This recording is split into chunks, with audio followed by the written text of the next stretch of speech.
Bismillah, alhamdulillah, wassalatu wassalamu ala rasulillah.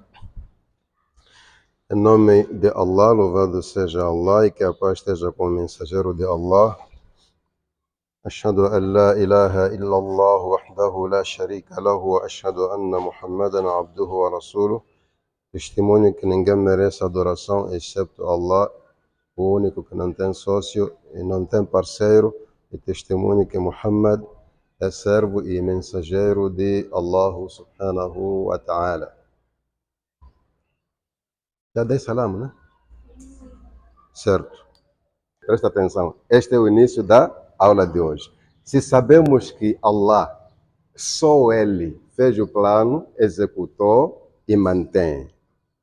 Sabemos disso.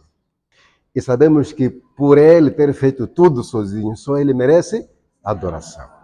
O grande trabalho que temos é aqui na terceira. Aprender as qualidades de Allah e os seus nomes. Eu vou começar pelas qualidades antes dos nomes. Porque as qualidades, há muita coisa aí para aprender. Os nomes são aqueles que vocês sabem, até podem encontrar no Alcorão sozinhos. Claro, você pode não saber o significado, né? Mas já de encontrar ali Ahad, Samad. O assunto está nas qualidades. E quando falamos de Sifatullah, vamos escrevendo. Sifatullah Ta'ala. Quando falamos de Sifatullah Ta'ala, as qualidades de Allah,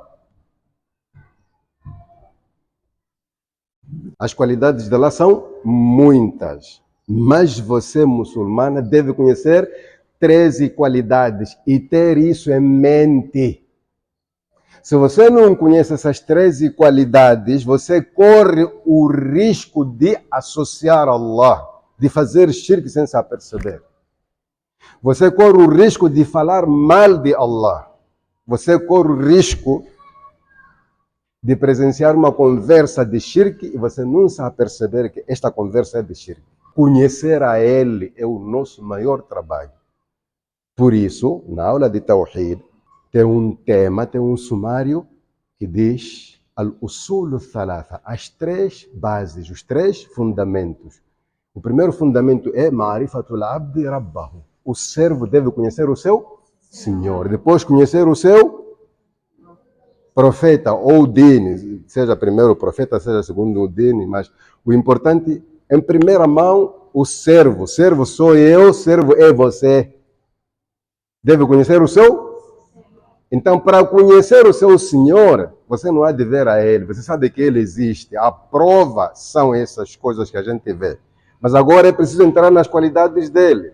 Então, aqui, nas qualidades de Allah, acrescentem aqui as 13 qualidades de Allah subhanahu wa ta'ala. A primeira qualidade chama-se Al-Wujudu. Al-Wujudu. Al-Wujudu. Traduzindo em português, a existência. Você deve saber com provas claras de que Deus existe. Al-Wujud significa a existência. Existência de quem? Allah subhanahu wa ta'ala. E prestem atenção, porque só vamos falar disto, não vamos falar da segunda. A segunda, a terceira fica para próximas aulas. Só vamos falar desta qualidade. É muita matéria aqui que eu vou tentar resumir, inshallah. As 13 qualidades de Allah. A primeira, a existência. Prestem atenção com a palavra existência. Não é a palavra certa para referir a Allah, porque Allah não existe. Allah não existe. Olhem para mim, estão todas assim, não existe como? Estão nos ensinar descrença esta aqui. Não, Allah não existe. Allah é. Allah é. Qual é a diferença entre existir e ser? Aqui devia ser, a primeira qualidade de Allah é ser. O ser dele. Deus não existe, Ele é. Mas como é que você vai entender isso? Deus não existe no universo. Ele está fora. Está a ver o verbo que eu usei? Allah está, Allah é fora do universo, não está dentro do universo. Quando apresentamos aqui o versículo Alhamdulillahi Rabbil Alamin.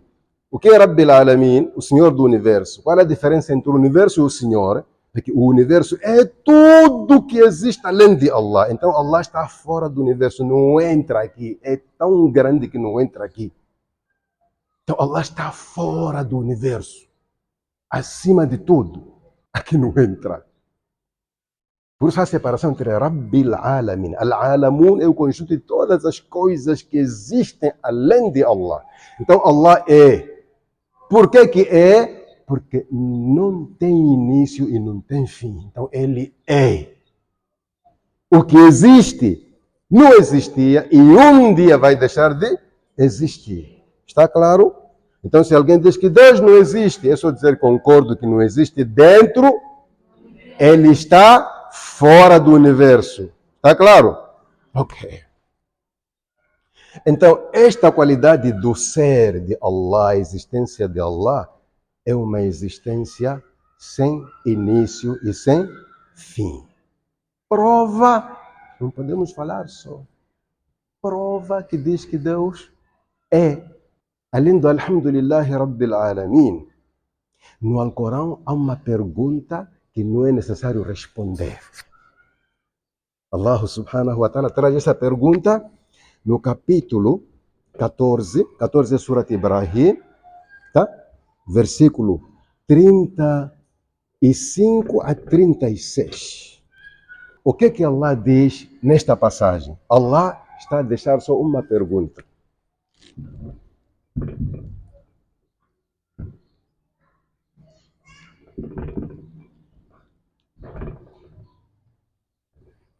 Afillahi shakkun. Allah está a perguntar. Afillahi shakkun. Existe dúvidas sobre Deus? Alguém duvida que Deus existe ou não existe? Por que Allah está a deixar essa pergunta aqui? Estas palavras são as palavras que todos os mensageiros de Allah falaram para os seus povos. Porque o que acontecia? Allah mandava mensagem para uma pessoa e a pessoa se apresentava ao povo. Allah me escolheu para vos orientar. Ele dizia, ele perguntava, Afillahi shakkun. Alguém duvida que existe o dono disto aqui, se ele me mandar a mim? Alguém duvida? Por que se pergunta isto? Porque à frente deste versículo aqui, aparece outra afirmação que diz Fatiris samawati wal ard. Está? A pergunta completa é esta. Afillahi shakkun Fatiris samawati wal ard. Existe dúvidas sobre Allah, o que criou os céus e a terra? Como quem diz, se vocês não acreditam em Allah, então quem fez existir isto? O que quer dizer que você não vale a pena perder o tempo a querer provar às pessoas que Deus existe, porque Allah já trouxe provas suficientes. O que estamos a ver saiu de onde? Esta pergunta vem detalhada no capítulo 52, Surat At-Tur. At-Tur. At-Tur. Alhamdulillah.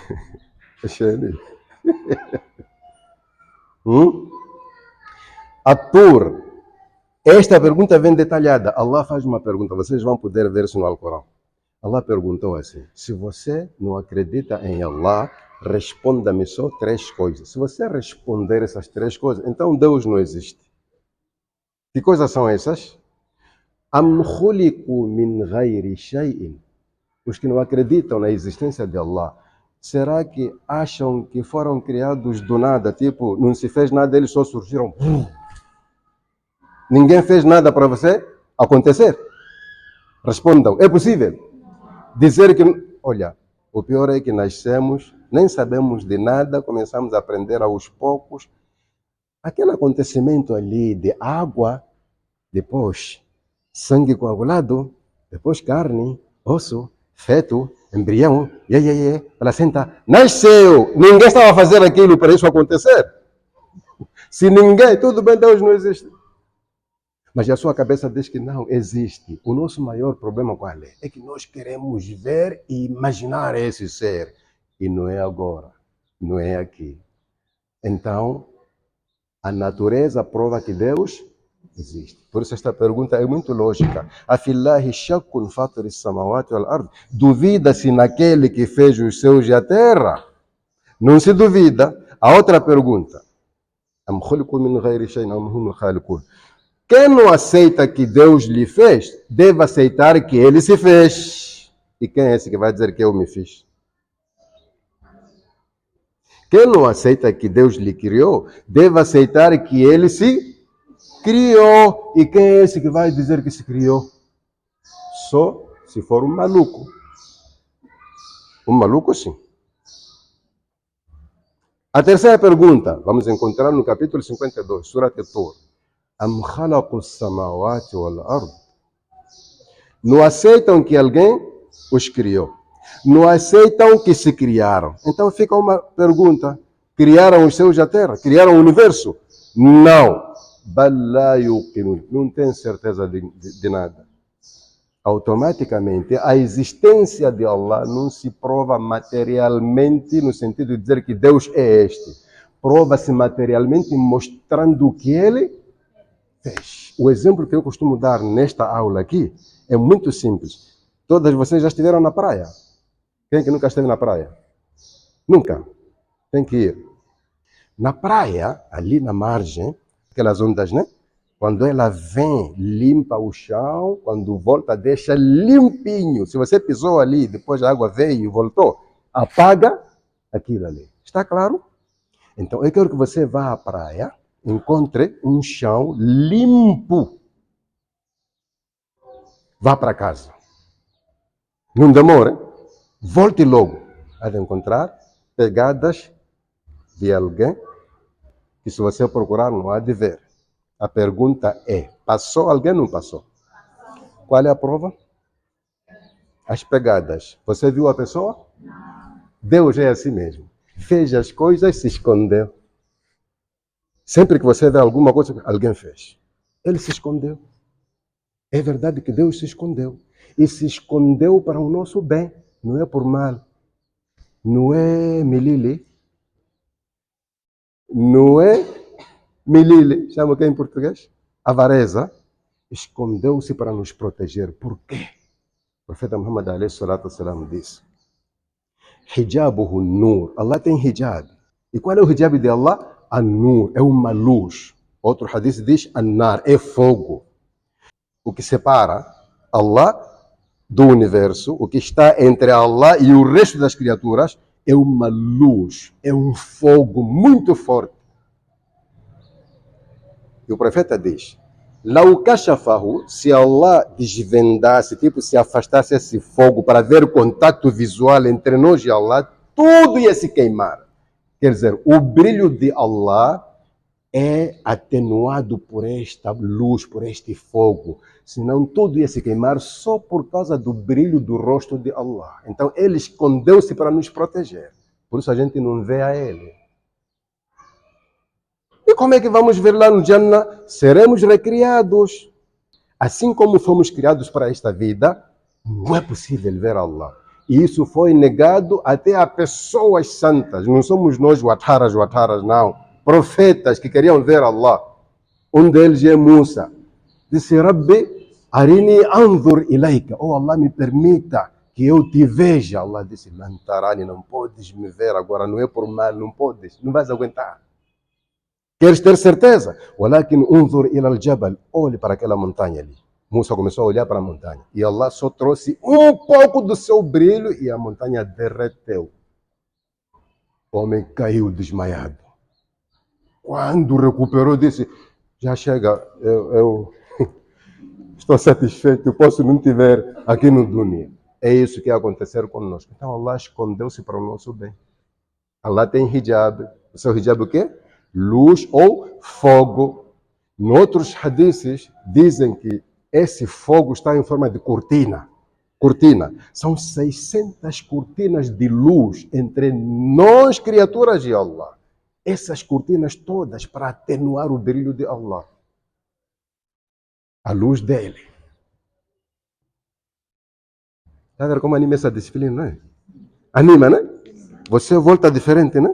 Vem com bichos e lagartos e volta com luz. Hein? Então, é por isso que a gente não vê Allah. O ser dele existe, não há dúvidas de que Allah existe. Onde é que acaba a dúvida? Os sinais. Por isso no Alcorão, Allah sempre fala, وَمِنْ آيَاتِهِ. Por que sempre Allah fala de sinais?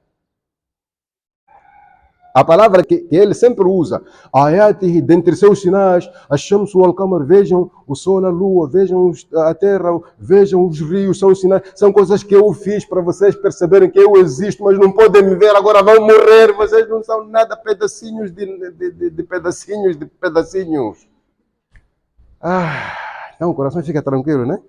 Inshallah. Isso que você está a ver aqui, alguém fez, não há nada que se faz, Allah fez. Estamos a falar de que qualidade? Al-Wujud, a existência de Allah subhanahu wa ta'ala. Para você perceber esta pergunta aqui, minha querida, vai no capítulo 14 do Alcorão, há de ver onde a conversa começou. Eu vou resumir aqui a conversa, vocês vão ver pessoalmente.